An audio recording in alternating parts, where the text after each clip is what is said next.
E olha, a gente está falando sobre a expectativa do anúncio de corte do pacote de corte de gastos na semana que vem. Só que hoje tem o anúncio de um muito importante que vai sair perto das 6 da tarde. Eu já vou chamar o Fernando Nakagawa aqui, porque, Naka, boa tarde para você. Trata-se de um relatório bimestral de receitas e despesas, né? Que, claro, como o nome diz, é divulgado a cada 2 meses, mas eu quero que você nos explique. A expectativa que você apurou é que ocorra um bloqueio de 5 bilhões de reais.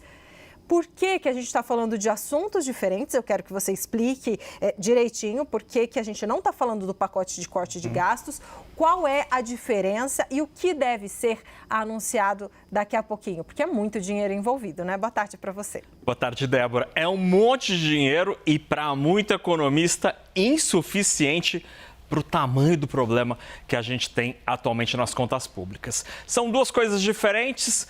Hoje vão ser anunciadas medidas para o orçamento de 2024. Na segunda ou na terça-feira, como o Carol Rosito mencionou, aí são medidas para o orçamento de 2025 e além, lá para o futuro. A gente separou aqui uma arte, Débora, para a gente entender o que vai acontecer de fato nas próximas horas e nos próximos dias. Então, hoje, sexta-feira, a gente terá um anúncio relativo ao orçamento de 2024. A expectativa é de um bloqueio de 5 bilhões de reais. Por que o governo faz isso? Para conseguir cumprir a meta deste ano, que é terminar o ano com as contas no 0 a 0, gastar só o que entrar. Segundo o Banco Santander, se forem anunciados 5 bilhões de reais em corte, em bloqueio de recursos, é 65% a chance que o governo termine este ano cumprindo a meta. Aqui, em 2024, Débora, é mais ou menos assim para a gente entender. Imagina que a gente está no meio do período de férias. E aí tem o orçamento das suas férias. E a cada 2 dias, aqui a cada 2 meses, a cada 2 dias você vai lá e olha, gastei tanto, eu estava planejando tanto, não sei o quê. E aí, a cada 2 meses, o governo faz essa conta sobre o que entra e o que ele está gastando.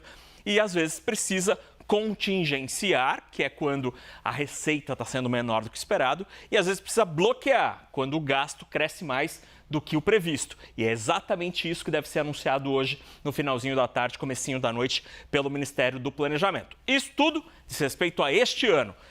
Na semana que vem, na segunda ou na terça-feira, o ministro Fernando Haddad deve anunciar medidas para o orçamento de 2025, 2026, 2027 e lá para frente.